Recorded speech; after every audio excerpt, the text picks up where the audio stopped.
1권 갖고 오시면 좀 맞을 것 같고, 우리가 조금 내용의 체계를 순서대로 나가면 참 좋겠지만 우리가 지금 그래도 경험이 좀 있잖아요. 짬바가 선생님들이 짬바가 있어서 조금 이해되기 수월한 내용의 체계부터 뽑아가지고 문제풀이랑 개념이랑 같이 들어가는 게 알맞겠다 싶어서 제가 주로 생물하고 화학을 하게 될 거거든요. 근데 오늘은 생명 시스템 부분에 해당하는 그 소단원이 여러 개가 있습니다. 친구는 조금 경험치가 있다 하니까 생명 시스템에서 세포 구조까지를 디테일하게 들어가는 것은 연결된 부분이 좀 커요. 그래서 결석생도 있고 하다 보니까 물질 대사와 효소 부분, 그죠? 거기 부분을 빼놓고 설명할 수가 없어요. 내가 생각하기엔 생명체는 물질 대사야. 고유한 물질 대사 시스템을 갖고 있는 그거야. 그 부분을 설명을 드릴까 합니다. 244쪽이에요.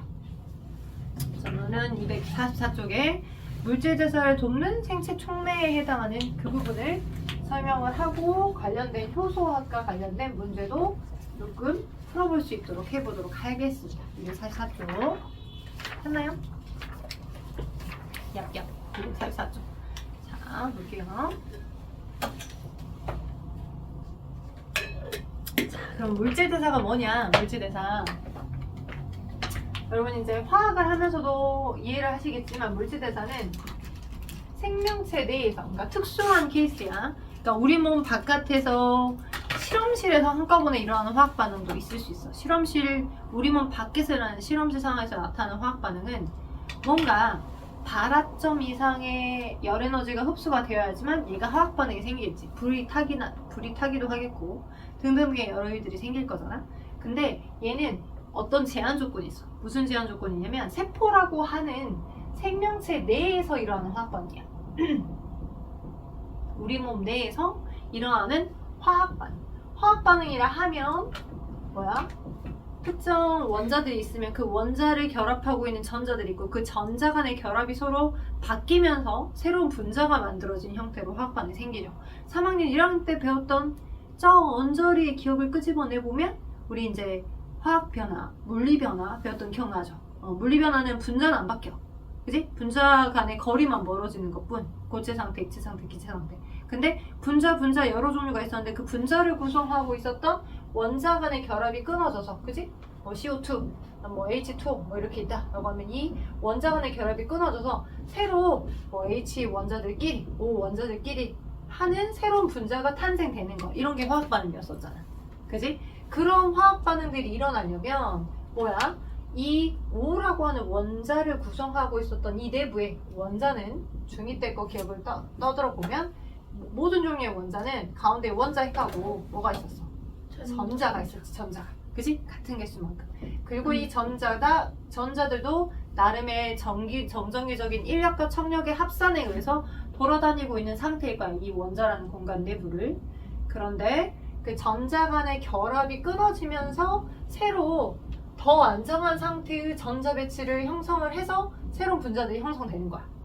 이런 식의 전자의 자리 바꿈이야. 원자를 구성하는 전자들의 자리 바꿈. 그 나름의 누를 또 다시 우리가 이온 결합, 고무 결합이라고 하는 1학기 거 내용에서 또 배워. 오케이? 그러니까 그런 반응들이 어디 안에서? 우리 몸 안에서도 일어나는 거야. 새롭고 분자가 만들어지는. 오케이? 그래서 물질대사라는 건 생명체 내에서 일어나는 화학 반응인데, 그죠? 그 전자 간의 자리 바꾸는 운동을 통해 새로운 분자가 만들어진 반응이 일어나야 되는데, 전제 조건은 생명체 내라고 하는 이 전제 조건이 있는 거거든. 보통의 화학 반응은 우리 몸 바깥에서, 자, 어느 정도야? 발화점 이상의 온도. 네, 발화점 이상의 온도니까 이상의 온도. 한 600도? 또는 700도 이상의 온도가 흡수가 돼야 돼. 공급이 돼야 돼. 그래야 이 어떤 특정 얘네들이 반응물이라고 한다면 얘네들을 흔들기라도 해서, 그죠? 이 원자에 붙어있는 전자의 결합이 끊어져서 새로 재배치될 확률이라도 있겠지. 우리 몸 바깥에서는. 그지? 근데 생각해보자. 우리 몸에서 일어날 때 이 600도 내지 700도의 온도가 흡수된다라고 하면 우리 세포 다 녹아 흘러내리겠네. 그쵸? 오케이? 그러니까 우리 몸은 아마 코로나 초기 증상 중에 제일 큰 특징이 온도가 갑자기 많이 오르는 거. 39도, 40도만큼의 고열이 올라오면서 폐렴도 생기고 여러 가지 증상을 동반하는 형태였었잖아요. 그쵸? 그래서 우리는 자, 온도라고 하는 것 자체가 36.5도라고 하는 온도가 유지되는 것이 굉장히 주요합니다. 굉장히 중요해요. 36.5도라는 이 낮은 온도가 유지됨에도 불구하고 이런 화학 반응이 생길 수 있도록 시스템화되어 있는 거야.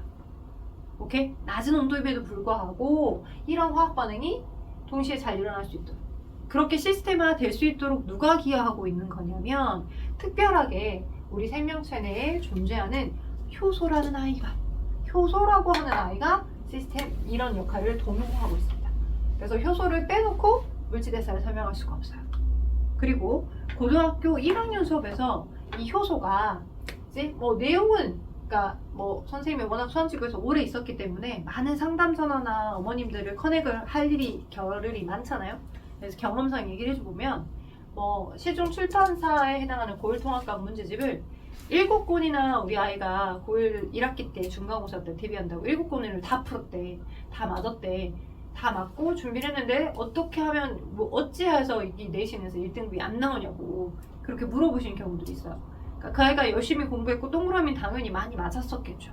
답을 외웠던 것도 아닐 거예요. 근데 출판사에 나온 문제 위주로 고1 통합과 내신 문제에서 나오지 않아요. 어떤 식으로 나오냐면 이게 걸쳐 있거든요. 원 파트하고 투 파트가 물리학이든 화학이든 뭐 생물이든 다. 이게 최근에 숭덕고도 이 효소라고 하는 내용이 실제 생명2에 수능 문제에 굉장히 많은 형태들의 문제가 모아져 있어요. 뭐 비경제적 자유자나 경제적 저해자 같은 이런 형태들의 문제가.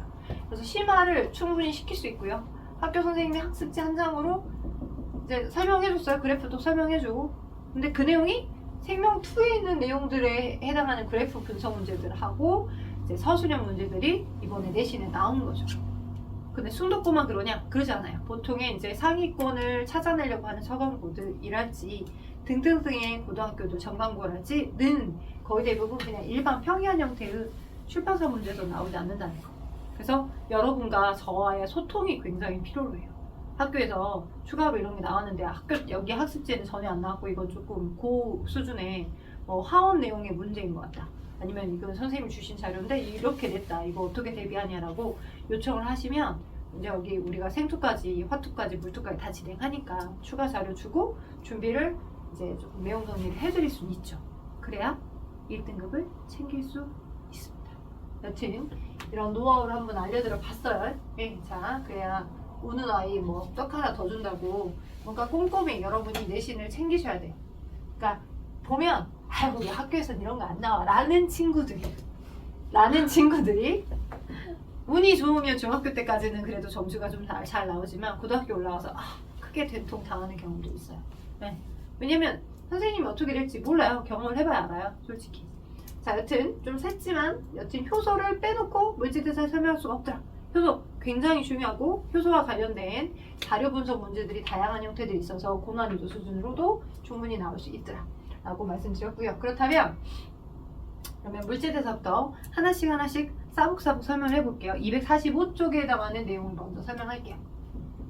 약간 느낌이 오죠? 물질대사는 화학반응인데 생명체 내에서 일어나는 화학반응들만 말하는 것이기 때문에 좀 다르겠구나. 좀 뭔가 이유가 있겠구나. 그래서 효소가 그걸 도와주는데 어떤 식으로 도와주는지에 대한 내용까지 그리고 문제풀이까지 오늘 좀 갈게요. 자, 일단 245쪽을 보시면 그러면 물질대사라고 하는 이 생명체 내 화학반응인데 이 화학반응을 크게 두 가지로 한번 나눠보자는 거야. 화학반응 종류를 두 타입으로. 어떤 타입이 있겠냐면 낱개로 떨어져 있는 얘네들이 만약 있었겠지. 이렇게 낱개로 떨어져 있었던 얘네들을 연결을 시켜줘서 사이즈가 커지게 해주는 화학반응도 있을 거고, 그죠? 반대로 이렇게 부착이 되어 있는 얘네들이 있을 건데 이 부착되어 있는 얘네들을 잘라다가 이렇게 되게 해주는 반응들도 있겠지. 그지? 그래서 크게 생체 내에서 일어나는 화학반응은 큰 틀에서 동화작용, 두 번째 이화작용 이렇게 나눠볼 수 있어. 자, 이가 친구들이 많이 까먹더라고요. 이는 이별한다. 그죠? 이별하면 둘이 되었던 게 이제 낱개가 한 명씩 하나씩 떨어지는 거잖아. 이별한다, 이혼한다. 그 개념의 이예요. 나눌 이. 그죠? 그니까 자, 이렇게 처음에 상태의 물질을 우리 모든 화학반응에서 다 물이라고 합니까? 화학반응을 시작하는 제일 처음의 물질을 반응물이라고 해요. 반응물. 자, 반응물은 덩치가 커 있었어. 근데 반응물에서 뭐가? 생성된 생성물을 보니 낱개로 떨어진 거야. 그래서 반응물이 가지고 있는 에너지의 덩어리가 훨씬 더 크고 생성물로 떨어져 나온 에너지의 덩어리가 훨씬 더 작은 형태들. 이렇게 된 형태들. 자, 항상 왼쪽에 그림을 그리는 게 반응물이고요. 그 다음 오른쪽에 그림을 그리는 게 생성물이에요. 약속이에요. 그래서 반응물은 여기가 에너지 준이면 자, 이화작용은 반응물의 에너지 준위가 높았어요. 돼요? 근데 생성물의 에너지 수준이 낮아진 단계로 간 거. 그게 이화작용입니다. 오케이? 그래서 이렇게 에너지 그래프를 보이겠죠. 그리고 이 에너지 차이만큼의 에너지는 어떻게 됐겠어요? 외부로 에너지가 방출이 됐겠죠. 그죠? 그죠? 이 차이가 나는 것만큼 에너지가 방출될 수 있기 때문에 이화작용은 발열 반응, 외부로 에너지가 방출되는 발열 반응입니다. 에너지가 바깥으로 발산되는 형태. 즉, 모든 물질에서는 에너지 출입이 동반됩니다. 에너지 출입이 동반된다는 거. 출입이 동반되더라. 함께 해요. 함께 가더라. 오케이. 자, 그 다음 동화작용은 그럼 뭐겠어요? 낱개로 떨어져 있었던 이 하나들을 연결시켜서 사이즈가 커지는 이게 반응물들이야. 반응물이 가지는 에너지의 총합은 낮아. 그래? 근데 이게 생성물이야. 생성물이 가진 에너지 합산은 더 높아. 맞죠? 그래서 그래프 이런 식으로 그림을 그려보면 반응물의 에너지 수준 적었는데 생성물의 에너지 수준 높아진 단계로까지 가는 거. 그죠? 왼쪽이 반응물, 오른쪽이 생성물. 그죠? 에너지 수준이야. 자, 그러면 에너지 수준. 그러면 자, 이 에너지 차이만큼이 어떻게 된 거야? 이 처음에 있었던 반응물한테 에너지가 막 야, 너 들어가서 연결될 수 있게끔 해줘 라고 에너지들이 흡수가 됐기 때문에 연결되어서 덩치가 커지게 거겠죠. 그죠? 그래서 외부에서 에너지가 흡수가 되어야 이런 일이 일어납니다. 따라서 자, 저 동화작용은 흡열 반응이에요. 흡열.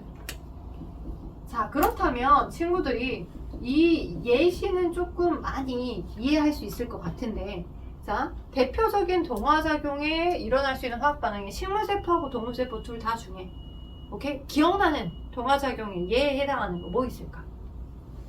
예시로 example로 들 수 있는 동화작용의 예. 반응물의 에너지 수준이 낮았는데 생성물의 에너지 수준이 높아진 거. 그리고 외부에서 에너지가 흡수가 되어야지만 화학 반응이 일어나는 거. 물질대사. 물질대사 중에 뭘까? 자, 물질대사가 상위 카테고리겠지. 지금 물질대사 중에 동화 이해를 하고 있잖아. 머리 조금만 더 써봐. 빛에너지가 들어가서 일어났던 반응들. 그래, 광합성이 식을 쓰면 식물이 그지? 이산화탄소와 그지? 6분자 이산화탄소 이런 거에 익숙해져야 돼. 화학식 완성하는 거에 6분자 이산화탄소와 12분자의 물을 재료로 해가지고 식물에 자, 빛에너지가 반드시 들어가줘야 돼. 빛에너지가. 그죠? 그리고 이런 일을 꽁짝꽁짝 해주는 세포 소기관이 뭐였어요? 식물만 갖고 있는 세포 소기관 뭐였습니까? 녹색으로 보이는 거. 와, 입에서 맴돌고 막 생각해서 맴돌긴 하는데 뱉어내지가 않아. 세 글자. 세포 소기관 중에 녹색으로 보이는 거. 식물만 그래서 대부분 이 식물의 이파리가 녹색이잖아. 줄기도 녹색이고. 땡땡채. 아, 다 나왔다. 엽록체. 엽록체. 그치, 엽록체. 그러니까 식물세포만 엽록체를 갖고 있고 그 엽록체라는 세포 소기관에서 막 이산화탄소 들어와, 물 들어와, 그죠? 빛에너지가 흡수가 되어 주어서 뭘 만들어줘? 포도당 한 분자를 만들어줘. 자, 식도 봐봐. 자, 낱개로 있었던 이산화탄소인데 탄소가 6개가 줄줄이 이렇게 연결돼서 6개의 탄소들이 연결된 형태잖아. 이렇게. 그지? 이런 식으로. 근데 고분자 문제 된 거지. 빛에너지 들어갔고. 그죠? 이쪽이 살짝 안 보이죠? C6H12 12개, O 6개, 그리고 뭐 산소도 나오고 물도 나오네. 이런 식으로 전체식으로 보면 돼요? 그래서 되게 임팩트가 컸단 말이야. 왜냐면 중학교 1학년 때부터 열심히 광합성을 배웠기 때문에. 그래서 광합성이 동화작용의 대표적인 예구나. 맞아요. 오케이? 근데 또 너무 억측하는 경우도 있어. 그러면 동화작용에는 식물만 동화작용한다 라고 억측할 수 있는데요. 동물세포에서는 그럼 동화작용이 없을까? 식물의 대표적인 동화작용으로 광합성이 있고 동물 세포에서 일어나는 건 동화작용은 뭐 있을까? 동물은 광합성을 일단 안 하겠죠. 엽록체가 없으니까. 그죠?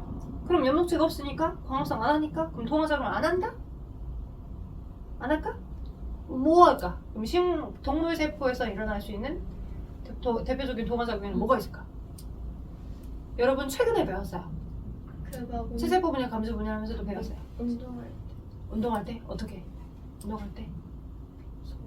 소화 소화? 동화작용 물어봤어. 동화작용. 낱개로 있었던 아이들이 그렇지. 아미노산들끼리가 연결돼서 단백질이 합성되는 것도 맞고요. 또 뭐도 있었냐면 3학년 1학기 때 인슐린 작용 기억나요? 인슐린 어떤 작용이었어요? 인슐린? 기량적 그치. 인슐린과 글루카곤은 정반대된 기능하니까 기량작용을 하긴 했어. 근데 인슐린의 역할이 뭐였어? 당을 조절해줘. 어떻게 조절해줘? 혈액에 돌아다니고 있는 많은 당들이 있을 때 그걸 못 보지. 걔를 어디다 저장해줘? 참 신기해요. 야 6개월도 안 되지 않았냐? 6개월도 안 됐을 건데 3학년 2학기 때 시험 봤을 건데 2학기나 1학기 때 그 혈액에 포도당이 너무 많아. 막 밥을 막 먹은 직후에 막 소화가 돼가지고 막 혈당이 많이 돌아다니잖아. 걔를 뭐라고? 이자에서 인슐린을 만들지. 이자에서 인슐린을 만드는데 어디다 저장해줘? 간에다가, 그치? 간이나 근육에다가 어떻게 저장해줬어? 그 뭐뭐뭐뭐 땡땡땡땡의 합성이 증가한다. 그 글루카곤이랑 비슷한 거. 네, 맞아요. 맞아요. 걔요. 걔가 다당류거든. 그러니까 포도당이 이렇게 여러 개가 있으면 여러 개의 포도당들을 모아다가 포도당은 단당류야. 이것도 기억해야 돼. 그러니까 어떻게 보면 생물은 기억의 싸움이야. 그 생물의 언어를 잘 세팅을 해놓으면 두고두고 써. 진짜. 그래서 포도당은 단당류고요. 단당류. 이 단당류에 해당하는 포도당이 너무 많이 살쳐서 돌아다니니까, 그지? 그러니까 쉽게 말하면 그가 상상을 해보면 내가 한 달에 원래 한 월 300만 원을 버는데 3천만 원을 벌어버렸네. 너무 많이 벌었잖아. 그래서 기분 좋다고 해서 딱 플렉스 해버리면 돼? 안 된다고. 그지? 고정 지출이 100만 원이면 100만 원만 딱 쓰고 여분의 돈을 언제 어떻게 될지 모르니까 세이브해놔야 된다. 저장해놔야 된다. 그래서 저장해놓은 거야. 네, 이 단당류 포도당을 뭘로? 글리코젠이 되도록 저장해놓는 거. 네? 그래서 글리코젠 합성이 늘어나는 거예요 라고 얘기하는 것도 동화작용이겠죠. 간 근육에서 글리코젠 합성이 증가하는 거예요. 이것도 동화작용입니다. 생각해볼 수 있어야 돼. 그러니까 일일이 하나씩을 선생님은 고등학교로 올라갈수록 생물은 무조건 외우는 거예요 라고 얘기하시는 학부모님들이 가끔 계시거든요. 근데 생명원 유전해봤잖아요. 그죠? 외우는 것 있고 머리를 굴려야 하는 것도 따로 있어요. 그죠? 그래서 단순 암기는 아닙니다. 이 생각을 해보시면 그런 흐름으로 우리 인체 내에서 돌아가는 거구나 라고 판단하실 수 있게끔 기억을 꼭 해두시고요. 하나 더 있어요. 세포로부터 세포가 만들어질 때 생각해보자. 세포로부터 세포가 만들어질 때 얘가 세포 질량이 이렇게 늘었어. 그래서 나는 원래 핵을 갖고 있었고 너가 핵이 없으면 세포인가? 아니지. 얘가 세포로 기능하려면 먼저 단기 때 원본이 있으면 그 원본을 바탕으로 복제. 그치. DNA 복제하잖아. 그치. 원본을 바탕으로 DNA 복제한 다음에 나눠잖아. 염색체가 돼갖고 이렇게 가운데 이렇게 있었다가 이렇게 나눠지는 거 기억나시죠? 그죠? 먼저 간기 동안에 DNA 두 개를 복제했기 때문에 가능한 거야. 원본을 바탕으로. 그치? 그럼 DNA 복제도 원본이 있어. 그 원본을 바탕으로 계속 착착착착착착착 조각을 맞춰서 계속 늘려나가게끔 한 거니까 DNA 복제도 뭐가 되는 거다. 뭐가 되는 거다. 여러분 책에는 이그샘플이 꼴랑 요거 하나밖에 약소하게 나왔거든요. 그래서 파란색으로 썼던 예제들은 다 한번 적어주시고 생각의 폭을 넓혀주시면 좋겠더라.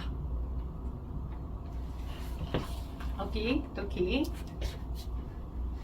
자, 그리하여서 지금 동화작용의 대표적인 예 광합성 말고도 DNA 복제와 간 근육에서 일어나는 우리 몸에서 일어나는 뭐를 글리코젠 합성까지 설명을 했고요. 이화작용에 나눌 이야, 이별, 이원한다. 그러니까 이화작용의 대표적인 예는 당연히 소화가 있겠지. 녹말이 들어왔어. 그 녹말을 납당으로 소화시켜, 걔네들도 포도당으로 소화시켜 있었죠. 그리고 단백질들이 들어왔어. 걔를 최종적인 수준인 아미노산으로 다 잘라주는 것도 소화야. 그것도 이화작용이겠지. 자, 그리고 이 단원의 하이라이트, 그리고 제가 이제 여러분이 저랑 오래 하시게 되시면 생명과학도 만나시게 될 건데, 생명과학에서 늘 물질대사를 얘기하면서 늘 얘를 빼놓지 않고 설명합니다. 우리는 세포호흡을 하기 때문에 생존해 있다라고 봐요. 세포호흡. 그래서 세포호흡도 대표적인 이화작용의 이 얘기입니다. 세포호흡의 제대로 된 의의를 설명을 한번 좀 할 거예요. 그리고 생명원에서만 나오는 어떤 화학적 분자의 이름이 언급될 건데, 그 어떤 의의를 파악하고 계셔야 조금 더 판단이 수월하다는 거. 그래서 대표적으로 이화작용에는 저렇게 소화와 세포호흡이 있다. 자, 그럼 세포호흡이 뭐냐? 세포호흡이 뭐냐? 자, 이화작용은 대표적으로 저렇게 반응물보다 생성물의 에너지 수준이 낮아지는 걸 얘기한다 라고 했는데, 자, 그러면 세포호흡은 이거예요. 물론 식물세포도 세포호흡을 합니다. 동물도 세포호흡을 하고요. 살아있는 생명체는 다 세포호흡을 합니다. 오케이? 자, 세포호흡의 제대로 된 정의는 저는 조금 더 수월하게 빗대어서 설명을 하자면 돈을 바꿔주는 거야, 화폐를. 식물세포도 세포호흡을 한댔어. 식물은 스스로 이 포도당이라는 유기물을 스스로 만들어내 생성된 일을 해. 공장에 가서 막 열심히 돈을 버는 활동을 한 거야. 그건 광합성이야. 응. 공장에서 막 열심히 일을 했어. 그럼 사장님이 돈 주잖아. 한 달 동안 고생했어. 그지? 그 돈을 받았는데 그 돈이 내가 한국인데 달러로 번 거야. 오케이? 한국이라는 나라에서 살고 있는데 달러로 돈을 주셨어. 그지? 그러면 아씨 필요 없다라고 버려? 가보지. 그지? 달러 바꿔야지. 그지? 환율 높을 때 정점을 찍었을 때 바꾸면 되잖아. 그지? 우리나라인데 그지? 즉 세포호흡이라는 건 무엇을 말하냐면, 자, 유기물, 이런 걸 유기물이라고 해. 포도당이든 아미노산이든 지방산이든 유기물이 가지는 화학적 에너지를 포도당이 가지는 화학적 에너지를 그대로 쓸 수가 없어. 세포에서는. 동물세포든 식물세포든 미생물이든 다 생명체 내에서는 이 유기물이 가지는 이 유기물이 가지는 화학적 에너지를 그대로 쓸 수가 없어서 반드시 산소를 바탕으로, 산소가 있으면 많이 만들 수 있어. 산소를 바탕으로 어디 세포 소기관에서 이런 일을 하냐면 미토콘드리아라고 들어보신 경우도 있고 못 들어본 경우도 있을 거야. 근데 알고 가셔야 돼. 미토콘드리아라고 하는 아이가 있어. 어떻게 생겼냐면, 나중에 우리 저랑 하면서 이제 12월 달에 얘를 배우게 될 거야, 세포 소기관을. 근데 이 미토콘드리아라는 세포 소기관은 이런 식으로 생겼어. 큰 막이 있는데 안쪽에 조금 더 주름진 막 구조를 또 가지고 있어. 이런 식으로 요렇게 좀 생겼어. 요게 미토콘드리아. 응. 이 미토콘드리아를 내가 빗대어서 표현하자면 은행이야. 뱅크 또는 발전소라고 표현하기도 해. 어떤 책에서는 은행이나 발전소처럼, 은행 가면 돈 바꿔주죠.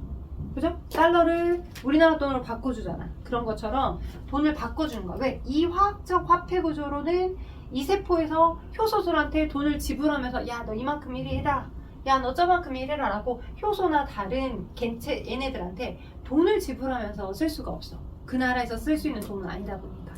그래서 그 나라에서 쓸 수 있는, 얘가 달러면, 포도당이 달러면 우리나라 돈 10,000원권으로 바꿔주는 일을 하는 거야, 미토콘드리아가. 근데 그때 산소 기체가 반드시 필요해. 그래야 많이 바꿀 수 있거든. 오케이? 그래서 이렇게 들어갔을 때, 자, 여러분은 중학교 2학년 때까지는 뭐로 배웠냐면 생명활동 에너지로 바꿔줍니다 라고 배웠을 거야. 포도당이 산소를 바탕으로 해서 세포에서 쓸 수 있는 생명활동량 에너지로 바꿔주고, 이 포도당 안에 탄소하고 수소하고 산소라는 원소가 있다 보니까 어쩔 수 없이 이산화탄소나 물이라는 노폐물이 생겨요. 그래서 산소가 들어가고 이산화탄소가 나오는 것 같으니까 숨 쉬는 것 같아요. 그래서 세포호흡이라고 합니다 라고 배웠다고, 중2 때. 그지? 근데 그것의 본질적인 개념을 이제 만나게 되는 거야. 어떻게 만나게 되는 거냐? 생명활동 에너지라고 여러분이 중등 때는 배웠지만, 실질적으로 에너지를 붙었다가 뺐다가 붙었다가 뺐다가 저장해 줄 수 있는 화학적 화폐로 변환을 시켜줘. 그 화학적 화폐가 누구냐면 ATP라는 아이야. 아파트 아니고 ATP라는 화학적 분자야. 근데 얘는 ADP라는 형태가 있었는데, ADP라는 형태에서 ATP라는 형태로 에너지가 저장되면서 만나게 돼. 자, 공간이 부족한 것 같은 거 이쪽에다가 써줄게. 여기까지 좀 되고 있어요? 너무 남한 말 했어요? 괜찮죠? 괜찮죠? 네네네. 자, 잠 오시면 얘기하시고 아직 잠이 안 오시는 것 같으니까 이제 이어서 할게요. 저 ATP, ADP 얘는 생물의 언어만 기억하면 계속 반복적으로 많이 나오기 때문에 얘기를 해보자면 AMP라는 아이가 있고 ATP라는 아이가 있고 ATP라는 아이가 있어. 뭐만 바뀌었어? 그치, 가운데만 바뀌었지. 너 M, 얘는 모노의 약자. 너 D의 약자야. 너 트리의 약자야. 쉽게 말하면 동일한 구조가 연달아서 한 개만 있으면 모노야. 연달아서 두 개가 붙어 있으면 D라고 하고 연달아서 세 개가 뿅뿅뿅 있으면 우리는 트리라고 해. 생물에서는. 그리고 네 번째부터 뭐 각각의 뭐 뷰텐 또는 뭐 펜타 아니면 헥사 이런 그 유기화학의 용어들이 있는데 생물은 어찌됐든 간단한 구조들이 세 개까지만 의미가 있고 오케이? 그 이상은 올리고라고 하는 형태로 표현해. 동일한 게 여러 개가 막 연결되면. 그리고 그거 더 이상은 뭐 폴리, 올리고, 폴리 이런 의미로 표현해. 단순한 기본적인 단위체가 한 10개 이상 여러 개가 쭉 연결되면 너는 폴리. 그거보다 좀 작게 연결되면 올리고, 한 개 쓰면 모노, D. 똑같으면 똑같이 두 개 쓰면 D, 세 개 쓰면 트리 이런 식으로. 알겠죠? 그래서 어떤 형태냐면 자, ATP는 아데닌이라고 하는 화학적인 구조가 있어요. 이름이 아데닌이고 당연히 탄소나 질소나 이런 원소들이 결합돼서 만들어진 화합물이에요. 그래서 아데닌이라는 거에 리보스라고 하는 당을 갖고 있는 아이가 있고요. 얘는 당입니다. 탄수화물 중에 하나예요. 5탄당. 당이에요. 탄수화물이야.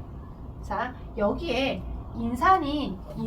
인산이야. 한국어로는 인산이라고 표현하고 당연히 P에 O라고 하는 아이들이 이렇게 연결되어 있어요. 이렇게 주변이 P라는 원소에 그죠? 주변에 O라는 원자들이 결합돼. 근데 이게 한 개까지 연결되면 당연히 여기는 AMP야. 거기에 이제 또 P가 하나가 더 결합돼. 오케이? 그럼 여기까지는 D야. AD. 자, 여기까지 또 하나가 또 있어. 그럼 ATP야. 여기 인산이 하나가 더 있겠죠. 이런 식으로.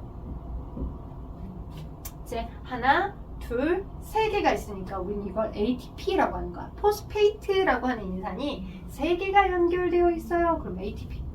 그죠?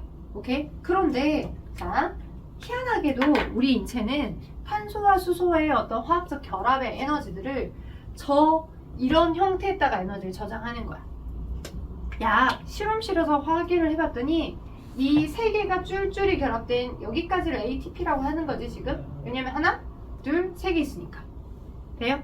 오케이? 하나, 이거 정확하진 않아요. 근데 이렇게 동일한 인산이 세 개가 결합되어 있는 거야. 그래서 이걸 우리는 ATP라고 하는 건데 이렇게 결합이 되어 있는 상태의 모습에서 돼요? 이거 한 문자가 물이 첨가되면서 가수분해로 떨어지게 되면 그러면 떨어져 나갈 때 약 7.3kcal 정도의 열량이 빠져나오더라는 거야. 근데 이 7.3은 굉장히 큰 수치야. 탄소나 수소들이 이렇게 결합됐을 때의 그 결합 에너지는 하나가 끊어져봤자 고작 2 내지 2하고 3 정도 사이밖에 안 되거든. 하나의 결합이 끊어졌을 때 나오는 에너지 수준이. 근데 이거 하나가 떨어질 때 빠져나오는 게 7.3 정도나 되고 동시에 이 인산 하나가 결합될 때 저장될 수 있는 에너지가 7.3이나 되는 거야.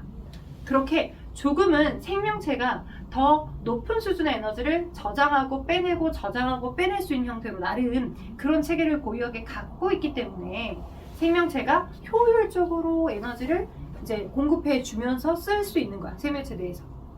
돼요? 그래서 자, 여기 두 개까지 결합되어 있는 게 ADP인데 이 ADP에 무기인산이 결합이 되면 ATP가 만들어지겠죠. 이렇게. 그죠? 38개나 되는 떨어져 나가 있던 얘네들의 38개나 되는 무기인산이 ADP 하나하고 무기인산 하나 되고 결합 저장. ADP 하나하고 무기인산 결합해서 ATP로 만들어지고 ADP 오고 무기인산에서 ATP로 만들어지고 이 38개나 만들어질 수 있는 거야. 어떻게? 포도당이 저장되어 있던 이 화학적 에너지의 그 결합 에너지가 다 끊어지면서 포도당 한 분자가 저장된 에너지의 결합 에너지가 끊어지면서 약 떨어져 있었던 38개들의 ADP를 38개 ATP로 만들어낼 수 있게끔 해준 형태로 저장을 하는 그 작용, 그 일이 세포호흡이야. 오케이? 화폐를 쉽게 말하면 바꾸는 거야. 한국이라는 나라에서 쓸 수 있는 돈으로. 그래서 포도당이 한 분야만 들어가지 않겠지. 여러 개의 포도당들이 들어가겠지. 그러니까 쉽게 말하면 우리에서 소통될 수 있는 화폐 체계는 ATP, ADP 폼이야. 세포 내에서 쓸 수 있는 에너지의 저장 체계는 이것들이 가지는 화학적 에너지로 그대로 못 쓰고 이들이 가지는 화학 에너지를 세포에서 쓸 수 있는 형태의 이런 에너지 형태로 바꿔 저장해 놓는 거야. 그러면 여러 개가 들어가면 38개 더 이상 38개 아주 많이 저장이 될 거 아니야. 돼요? 그러다가 어딘가에 효소한테 일을 해줘야 할 때는 이 ATP 정도를 줘. 야, 너 이 정도 써서 네 일 해라. 오케이? 또는 다른 어떤 곳에는 10ATP 정도 줘. 10ATP가 10ADP로 분해될 때 나온 에너지로 너 일 써라. 이렇게. 아빠가 한 달에 최종적으로 이 일 저 일 해가지고 다 벌어들인 그 급여로, 그지? 여러분의 식비, 여러분의 의복비, 교육비가 다 퉁쳐서 사용이 되는 것처럼 돼요? 자, 이 받아들였던 모든 유기물이 가지는 화학적 에너지를 세포에서 쓸 수 있는 형태의 화폐로 바꿔주는 거야. 되죠? 오케이? 그럴 때, 자, 근데 시험 문제에서 많이 나온 것 중에 하나가 이 포도당이 가지는 화학 에너지의 모든 전체 전량이 싹 다 38분자의 ATP로 다 바뀌어 저장되느냐 안 되느냐라고 물어보는 게 기본적으로 나와. 오케이? 얘가 가지고 있던 모든 에너지의 총합이 싹 다 38개 ATP 형태로 다 바뀌는 건 아니고 바뀌는 효율은 약 40%야. 나머지는 열 에너지 형태로 열이 생성이 되어서 우리 몸의 체온을 유지해준 형태로 사용이 돼. 그러니까 여기서 나온 에너지의 총량값, 여기서 만들어진 생성물의 총량값은 당연히 다 똑같겠지. 그지? 에너지 총량값은 똑같겠지만 체온 유지에 사용돼 버려서 열 에너지는 바깥으로 나가버리니까 다시 얘가 우리 몸의 유기물의 에너지로 바뀐다거나 그러진 않잖아. 순환되진 못해. 그지? 그러니까 소비가 돼서 나가버려. 이것만 사용할 수 있어. 38개만. 포도당 한 분자가 들어갔을 때. 돼요? 그러면 포도당이 계속 들어가면서 계속 많이 만들어내는 부분이 있으면 또 만들어낸 만큼 어디다가 얼마씩을 분배를 시켜서 일을 시키면서 사용하는 체계인 거야. 우리 몸에서는. 오케이 말이? 다운이 오케이 말이? 오케이. 자, 그래서 저 세포를 왜 우리가 이화작용이라 하냐면 얘네들이 가지는 총 반응물의 총량이, 그지? 생성물이 만들어낸 이 에너지의 총량하고 똑같지 않겠지. 왜요? 열 에너지가 생겨버리잖아. 열 에너지가 생겨서 바깥으로 나가버리잖아. 그러니까 소비가 돼버리기 때문에 생성물이 가지는 총 에너지 값은 훨씬 더 낮고 반응물이 가진 에너지 값은 훨씬 더 높고, 그러다 보니까 우리는 그걸 뭘 한다고? 이화작용이라 하는 거야. 돼요? 세포는 그래서 이화작용이야. 돼요? 근데 여기서 또 디테일하게 들어가면 ADP에 무기인산이 붙어서 ATP가 되는 이작용도 있고, 그쵸? 또 어딘가에 내가 10ATP 정도를 너 써라. 너 이 일 할 때 써라 하고서 10ATP를 줬어. 그러면 그 곳에서는 ADP로 분해해서 쓰겠지. 분해할 때 나오는 그 에너지로, 이때 나온 에너지로 생명활동에 사용이 될 거잖아. 분해가 될 때 7.3씩이 나온다고 했으니까. 그지? 그러면 이 작용하고 이 작용은 또 동하와 이하로 나눠볼 수 있어 없어? 있는 거야. 그지? 언니, 다은이 언니, 이 작용은 동화작용이야, 이하작용이야? 동화야. 그래, 낱개로 있었던 걔네들 붙여서 더 사이즈가 커지게끔 만들어주는 거니까 너 동화야. 돼요? 그죠? 그 다음 이 작용은 뭐야? ATP가 분해가 돼서 낱개 에너지까지 나와서 사용이 됐대. 그럼 이 오른쪽으로 가는 이 작용은? 이요. 그래, 이건 이하야. 오케이? 각각 세부적으로 동화, 이하로 나눌 수 있어. 근데 너무 극명하게 단순화 시켜버리면 친구들이 오류가 생겨. 어떤 오류가 생기냐면, 선생님, 아까 세포흡은 대표적으로 이화작용이라면서요. 그죠? 세포흡을 하게 되면 포도당이 ATP로 바뀌어서 ATP가 저장된다면서요. 그죠? 그럼 선생님, 결국 포도당이 ATP로 바뀌어 저장되는 거고, 그럼 그 ATP는 이렇게 되는 거니까 그럼 이건 동화라면서요. 막 충돌이 오는 거야, 친구들이. 선생님, 세포흡은 이화작용의 대표적인 예라면서요. 근데 ATP가 합성되는 건 동화잖아요. 논리가 안 맞잖아요. 뭘 어떻게 해야 돼요? 이렇게 물어본다고. 오케이? 세포흡의 개념 정의는 이거야. 요렇게라고. 이렇게 ATP를 합성하는 과정에서 얘가 가진 에너지의 모든 전체량이 이 만들어낸 ATP로 다 저장되는 게 아니라고. 일부가 열 에너지가 생겼고 외부로 발생해서 발현해서 나가버리기 때문에 생성물이 가진 에너지 수준이 낮다고. 반응물의 총 에너지 수준보다 생성물 에너지 수준이 더 낮다고. 그러니까 당연히 이화작용이라고. 돼요? 단계의 디테일 하나하나에 제대로 된 개념 정의가 있고, 그죠? 세포호흡의 정의는 뭐를 말하는 거냐면 화폐를 바꿔주는 전체적인 활동을 말한다. 근데 그 화폐를 바꿔주는 활동을 할 때 열에너지가 나오고 내 몸의 체온 유지로 손실이 돼버리는 값들이 있으니까 생성물의 총 에너지 값은 더 낮다. 그러니 당연히 이화작용이라고 세포. 오케이. 그리고 부분 여기는 당연히 동화와 이화가 되는 게 맞는 거고. 되죠? 야. 그래서 물질 대사에 대한 부분을 크게 설명을 드렸고요. 그래서 그렇다면 효소들이 어떻게 작용하는지를 알아보기 전 245쪽 아래에 생명체 밖에서 일어나는 화학 반응하고 생명체 내에서 일어나는 화학 반응 물질 대사 두 개를 비교한 게 지금 나와 보이시죠? 그쵸? 아래 245쪽 아래 봐봐요. 생명체 밖에서는 자 뭐를 포도당을 연소시킬 때 자 당연히 포도당이 우리 몸 바깥에서 한꺼번에 탈 때요. 파이어하고 타잖아요. 그때 빛과 열이 아주 많이 한 번에 나옵니다. 빛 에너지와 열 에너지가 아주 많이 한꺼번에 나올 거고 최종적으로 발생된 노폐물은 당연히 이산화탄소와 물은 맞아요. 당연히 이산화탄소와 물이 맞습니다. 근데 한 번에 그 에너지가 바닥까지 방출돼서 나오는 거고요. 한 번에.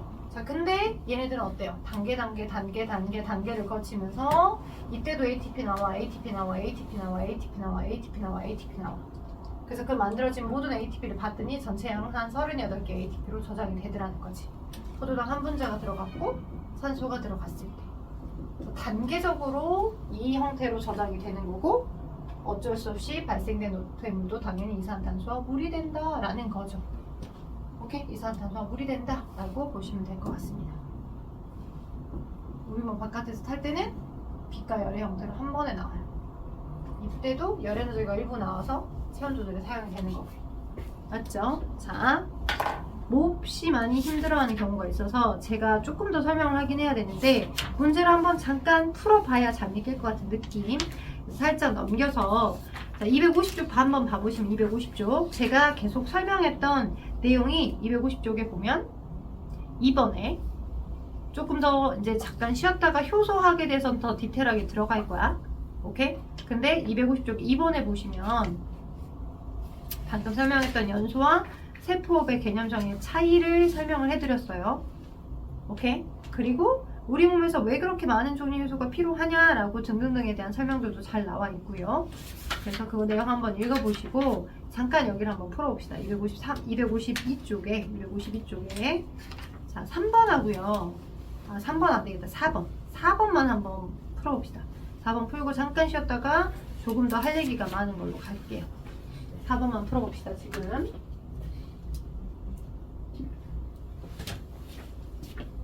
종류들 너무 쉬우려나? 4번에 252쪽에 4번에 첫 번째 가와 관련 있는 거. 가가 무슨 작용이에요? 아미노산이 단백질 되는 거니까 그치? 동화죠. 동화니까 동화작용에 관련된 거 기억 있죠? 그 다음 리을 되겠죠? 물질의 합성. 그 다음 뭐예요? 에너지가 당연히 흡수되면서 일어나는 흡열 반응이니까요. 기리비 그 다음에 나는 이화작용이니까 니디미가 되겠죠. 오케이.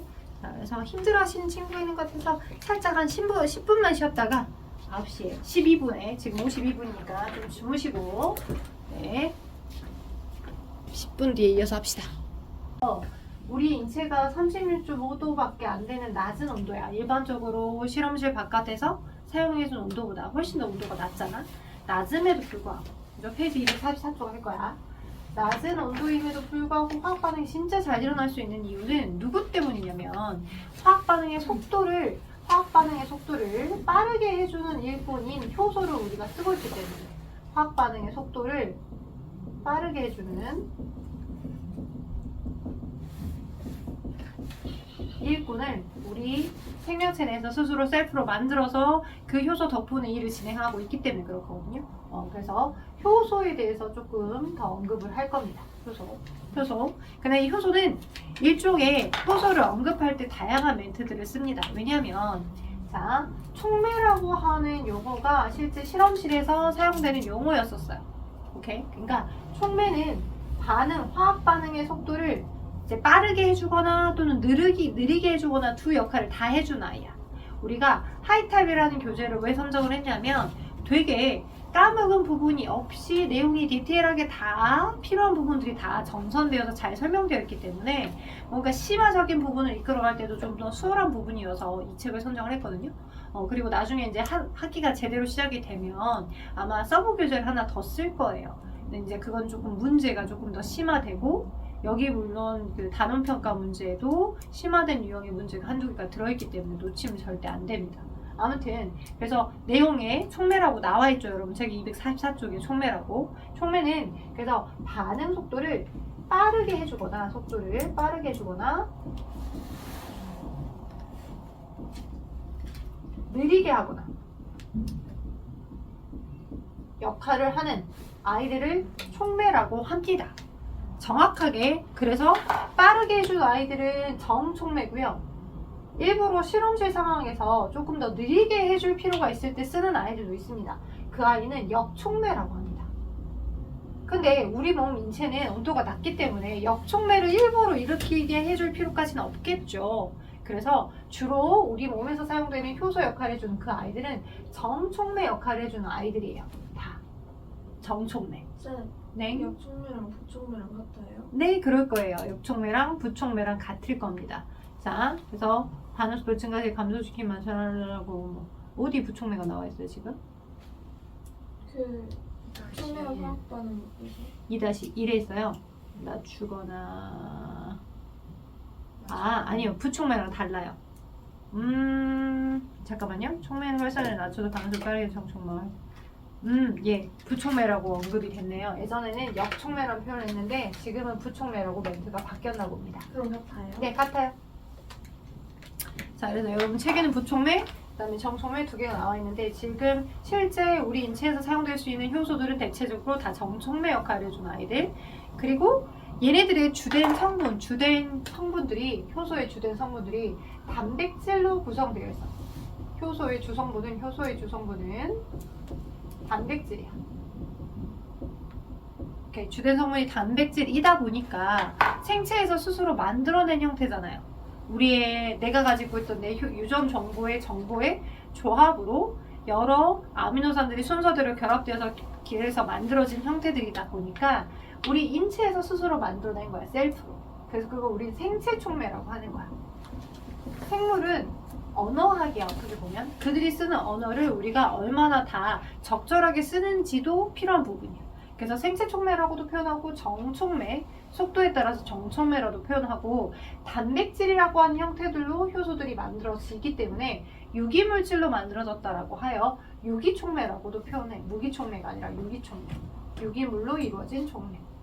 얘의 반대는 무기촉매가 되는 거고, 무기촉매는 실험실에서 많이 사용해주는 중금속들이 무기촉매야. 실험실에서 사용해주는 중금속들.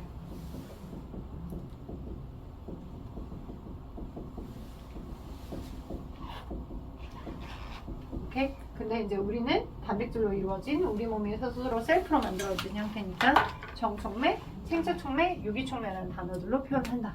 자, 그렇다면 그럼 그 효소가 어떻게 하여 화학 반응을 빠르게 해줄 수 있느냐, 이걸 좀 설명을 할게요. 우리가 지난 시간에 이화 반응, 동화 반응을 했으니까. 예를 들어서 이화작용으로 설명을 해보자면 반응물은 에너지 수준이 높고 생성된 생성물은 에너지 수준이 낮아요. 그쵸? 근데 이렇게 뭔가가 서로 손잡고 연결되어 있는 이런 반응물들이 있을 때 그 반응물들이 낱개로 떨어져 나가게끔 하려고 할 때 그 연결된 이 반응물들에게 내가 얘를 뚫어져라 쳐다보고 있으면 지가 알아서 하나씩 떨어져 나가나? 그렇지 않지. 그지? 촉매가 없을 때 얘를 억지로라도 한 개씩 떨쳐내게끔 하려면 얘를 잡고 흔들게라도 해줘야 하나씩 충돌에 의해서, 충격에 의해서 떨어져 나가겠잖아. 그치? 그러니까 얘가 이화작용에 의해서 하나씩 떨어져 나가고자 할 때도 최소한 저 아이를 쉐이킹 흔들기라도 해주는 에너지가 얘한테 흡수가 돼야 돼. 그 에너지를 우리는 활성화 에너지, 이 아이의 분자 운동, 얘의 운동 에너지를 증가시켜줄 화학 반응에 참여 가능한 최소한의 에너지를 활성화 에너지라고 해요. 이게 이만큼 필요했어. 자, 여기가 에너지 수준이니까 에너지 준위. 오케이? 그래서 요만큼이 필요했어. 여기서부터 여기까지 이 정도가. 왜? 저 아이에게 에너지가 흡수가 돼야 돼. 응해서 막 에너지가 흡수되면 분자운동이 증가되고 막 충돌량이 늘어나겠지. 예, 부딪힐 수 있는. 그래서 에너지가 흡수가 되어야 해. 되죠? 그래서 이게 활성화 에너지야. EA. EA라고 표현하고요. 저 아이를 뭘 한다? 화학 반응이 일어나는데 필요한 최소한의 에너지. 화학 반응이 일어나는데 필요한 최소한의 에너지.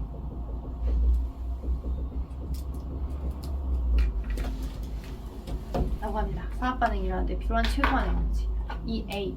자, 근데 뭐가 있으면, 효소가 있으면, 그죠? 효소가 있으면 어떤 형태냐면, 효소는 기질하고 딱 입체적인 구조가 딱 맞는 형태로 존재해요. 자, 특정 효소는 특정 기질하고만 반응한다.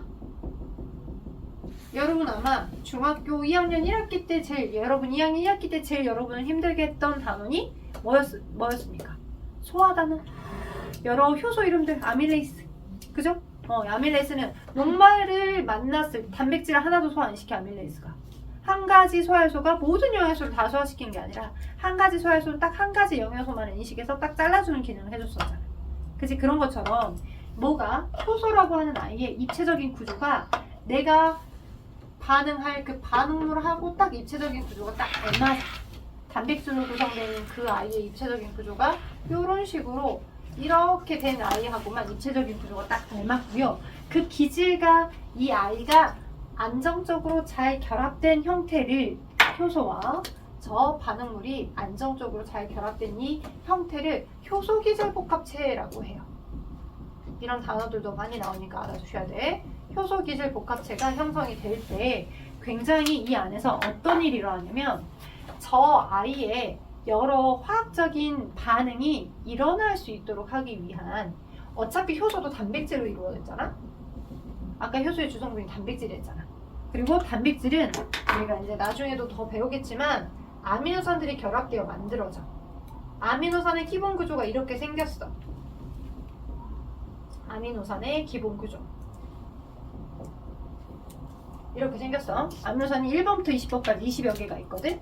그래서 어떤 아미노산들이 이렇게 결합이 되면 또 다른 아미노산들이 이렇게 있으면 여기 20번짜리 이렇게 아미노산들끼리는, 이건 이제 나중에 또 배우니까, 아미노산들끼리 이렇게 결합이 되어 있는 상태들이고 아미노산의 R1, R20번 여기들이 서로 다 다양해, 달라. 그래서 20여 종류의 아미노산이 있다고 표현한다고. 여기에 어떤 아미노산은 OH를 부착하고 있고 어떤 아미노산은 뭐 벤젠 고리 구조에 또 OH를 이렇게 갖고 있을 수 있어. 그러면 이렇게 가지고 있는 얘네들을 아미노산들의 기능기라고 하거든. 그게 1번부터 20번까지 20여 개가 서로 다르다고. 그 기능기들이 일부가 자신의 이 기질과 결합되는 그 위치에, 특정 위치에 딱 노출이 잘 되어 있을 거야.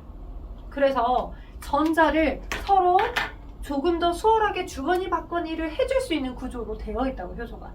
그러다 보니 굳이 얘를 물리적으로 흔들어서 얘가 떨어지게끔 해주는 것보다 화학 반응이 더 잘 일어날 수 있게끔 그 효소와 기질의 구조가 딱 안 맞는 거야. 돼요? 왜? 우리 화학 반응이라고 하는 건 뭐야? 전자들이 새로 재배치돼서 새로운 분자로 만들어서 떨어지는 거잖아. 그럴 때 그 효소들이 이런 전자를 서로 주거니 받거니 할 수 있는 그 구조를 여기 이 효소 기질 복합체의 여기 이 부위를 활성 부위라고 해요. 활성 부위. 기질과 딱 입체적인 구조가 딱 맞는 이 부위를 활성 부위라고 해요. 활성 부위. 이 활성 부위에 특정 기능기들이 잘 노출되어 있어서 전자를 서로 주거니 받거니 매개를 해주는 그 역할을 적절하게 잘 해주고 있으니 활성화 에너지가 조금만 흡수돼도 얘하고 얘가 만날 정도만, 그 분자 운동이 증가될 이 효소와 기질이 만나게끔 해주는 그 정도의 활성화 에너지만 흡수가 돼도 여기서 알아서 뚝딱뚝딱 전자를 전달해주고 반응 끝 내고 이렇게 일이 일어날 수 있는 거야. 되죠? 그래서 이것들이 결합된 노출에서 이렇게 떨어져 나가는 거지. 얘는 결합돼 있고 너 하나 떨어지고 이렇게. 그리고 또 다른 얘네들이 계속 얘네들은 그 구조 자체에서 효소의 주성분은, 효소는 소모되지 않아. 그 기능기 안에 얘네들이 노출돼서 다시 원위치가 잘 되어 있는 형태이다 보니까 효소가 소비되지 않고요. 다시 재사용이 될 수 있어요.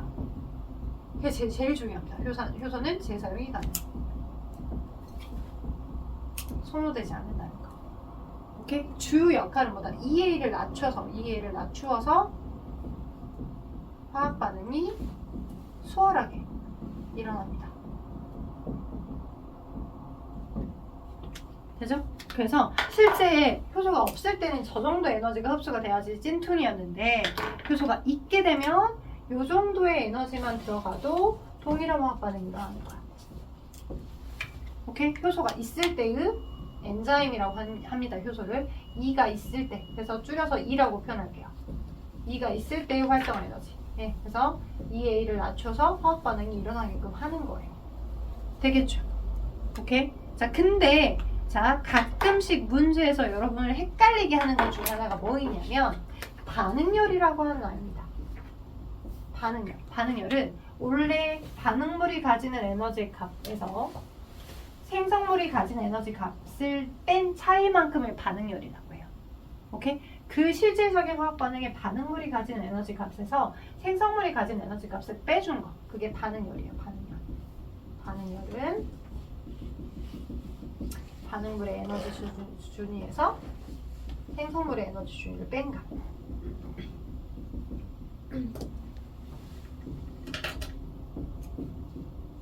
그걸 반응열이라고 합니다. 근데 효소는 반응열을 변화시켜 주는 것 같아요? 그러진 않아요. 효소의 역할은 반응열을 변화시켜 주진 않아요.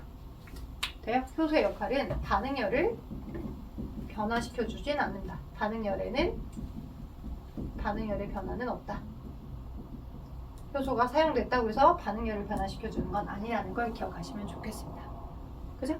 오케이? 그 특정 화학 반응이 일어나고자 할 때 반응열의 변화를 일으켜 주진 않고, 그죠? 생성물과 반응물의 에너지 수준의 차이, 그 정도의 차이만 생긴다라고 하는 걸 기억하시면 되겠고요. 이화작용에서는 뭔가 임팩트가 확 들어와서 수월해요. 저 그래프를 보는 게. 그죠? 왜냐하면 뭐라도 흔들어줘야 저게 떨어져 나가는 반응이 일어날 거니까. 그럼 흔들어주려면 그 에너지가 흡수가 돼야 되니 활성화 에너지가 이 위쪽 언덕들.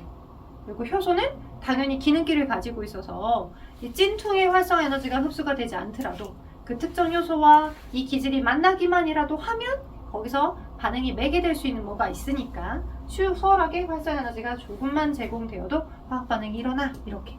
그런데 여러분 그 책의 하이탑에는 뒤에는 문제가 나와 있는데 동화작용의 활성화 에너지의 차이는 언급이 안 돼 있다 보니까 이화작용과 동화작용의 차이가 있거든요. 그래서 제가 여기 이쪽 한 켠에 지우고 동화작용의 활성화 에너지 언덕 그래프를 그림을 그려줄 거예요.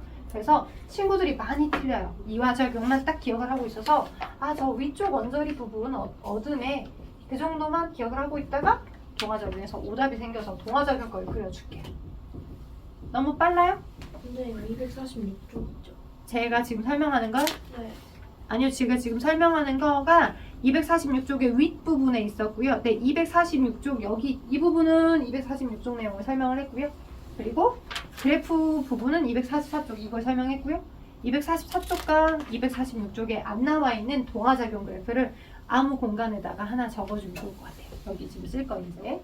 자, 동화작용은 아까 얘기했던 것처럼 반응물의 에너지 수준이 더 낮고 생성물의 에너지 수준이 더 높고, 그죠? 그래서 얘는 흡열 반응이에요. 그쵸? 흡열 반응이에요. 그래서 당연히 효소가 없을 때 요렇게 에너지가 흡수가 돼야 되겠죠? 그리고 효소가 있게 되면 활성화 에너지가 낮아지니까 그래서 요 정도가 되겠죠. 효소가 있을 때는 빨간색으로. 그쵸? 오케이. 자, 그런데 활성화 에너지를 지금 반응물의 에너지 수준, 생성물의 에너지 수준. 자, 보시면 활성화 에너지를 어떻게 생각하는 친구들이 예전에 배웠던 이거의 습관 때문에 이게 지금 2A고 2가 있을 때, 효소가 있을 때 2A였잖아? 그쵸? 이화작용에서. 그러니까 이 위쪽 언저리만 생각한다. 동화작용에서. 그죠? 그런데 반전이 있어. 뭐가 있냐면 어차피 동화작용은 걔네들을 연결시켜줘야 하는, 그러니까 낱개로 있었던 얘네들을 연결시켜서 이렇게 고분자가 되게끔 해줘야 하는 반응인 거잖아. 그래서 그 에너지가 흡수가 돼야 돼. 그래서 반응열 플러스 위에 추가 알파까지가 활성화 에너지야. 오케이? 그래서 여기서부터 여기까지. 예를 들어서 이게 지금 이 두 개 에너지 차이니까 여기서부터 여기까지가 효소가 없을 때의 활성화 에너지야. 돼요? 그리고 효소가 있을 때의 활성화 에너지는 여기서부터 여기까지. 여기서부터 여기까지. 낮아진 활성화 에너지. 오케이? 그렇다라고 하더라도 효소 때문에 반응열이라고 하는 그 반응물과 생성물의 에너지 수준 차이를 변화시켜준 건 아니잖아. 그래서 그 말은 맞는 거야. 효소는 반응열을 변화시켜주진 않아. 그지? 근데 활성화 에너지 언덕의 값이 동화작용에서는 다르다. 반응열을 변화시켜주진 않아. 근데 효소가 있을 때의 활성화 에너지는 어떻게 되는 거야? 파란색은 효소가 없을 때의 활성화 에너지고, 이가 없을 때, 빨간색이 이가 있을 때, 엔자임이라고 하는 효소가 있을 때의 활성화 에너지야. 이가 있을 때의 낮아진 활성화 에너지. 그래서 여기 위쪽 원자리만 가지고서 그렇다라고 판단해서 틀린 거라고, 틀리는 경우들이 많더라고. 위쪽이 아니야, 동화작용에서는. 그래서 이런 그래프를 볼 때 이화작용인지 동화작용인지를 먼저 판단하셔야 돼. 네, 물질대사가 이런 그래프가 나왔을 때 이화작용인지 동화작용인지를 먼저 판단하시고, 아, 그렇다면 이화작용은 위쪽 원자리만 활성화 에너지, 동화작용은 반응열까지를 포함한 전체 큰 원자리가 활성화 에너지. You got it? 야, 차이하겠죠? 오케이. 자, 그리고 자, 이렇게 효소들은 다 재사용이 가능하다라고 했었고, 이 효소학에서 예제 문제로 이그젬플로 많이 나올 수 있는 것 중에 하나는 카탈레이스를 제가 설명할게요. 카탈레이스가 자 있는데 우리 몸에서도 카탈레이스라는 아이들이 있고요. 그죠?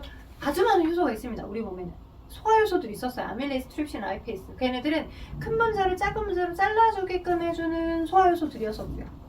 오케이? 그거 말고도 자 카탈레이스라는 아이는 식물세포에서도 만들어지고요. 동물세포에서도 만들어져서 기능을 합니다.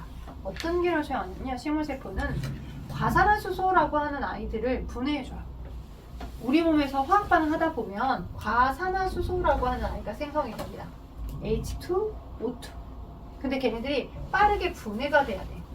과산화수소라는 얘네들 분자가 빠르게 분해가 돼야 되는데, 그 빠르게 분해될 수 있도록 얘를 카탈레이스라는 효소가 있게 되면 뭐라고? 산소로 분해돼요. 분해시켜줘요. 카탈레이스가. 그래서 카탈레이스 기능을 가늠해보기 위해서 이제 그 동물에 대한 재료로 또는 식물에 대한 재료로 많이 사용할 수 있는 것 중에 하나가, 식물로는 뭐 감자를 간즙, 또는 동물은 동물의 생간.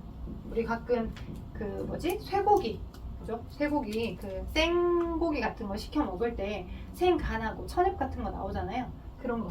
그래서 만약 얘를 삶아버리면 카탈레이스라는 효소가 기능 못하겠죠. 우리 효소는 온도가 너무 높아버리면 기능 못하잖아요. 그죠? 효소는 이 특정 기질하고 만나는 이 활성 부위가 입체적인 구조가 안 무너져야 정해진 기질하고 만나서 화학 반응을 할 수 있는 건데, 그 구조가 무너져 버리면 기능 못하는 거죠. 그래서 우리 단백질로 구성된 이 효소가 제대로 기능하게끔 하기 위해 대체적으로 36.5도라고 하는 이 온도에서 가장 기능을 잘 할 수 있는 거거든요. 효소들마다 자기가 기능을 잘 할 수 있는 pH 조건이 있어요. pH가 7 정도, 뭐 14 정도, 2 정도 이렇게 산성 조건에서 기능을 잘하는 펩신 같은 효소, 아밀레이스 같은 소화효소, 중성일 때 염기성에서 기능을 잘하는 트립신 같은 효소들이 있었어. 이렇게 자신이 기능을 잘하는 최적 pH도 있더라. 최적의 온도도 있더라. 왜? 걔네들의 주성분이 단백질, 입체 구조가 중요한 단백질이다 보니까. 되죠? 오케이? 그래서 전반적인 기능들과 카탈렉스가 어떤 작용을 하는지. 오케이? 예를 들어서 이제 문제로 접근해 보면 될 건데, 247쪽은 이 효소들이 우리 몸의 생명 현상들이 어디에 사용되는 것들인지를 이제 설명에 나와 있는 거고, 당연히 소화 효소 기능들로 해주는 소화효소들 많이 있었고, 생장은 세포의 개수가 늘어나도록 하는 반응들에 당연히 기능할 거고, 혈액이 상처가 났는데 혈액이 지혈되어야 돼. 계속 피가 철철 나면 안 돼. 그래서 그걸 지혈시킬 때 효소들의 단계의 반응에 의해서 피탁치가 만들어지게끔 됩니다.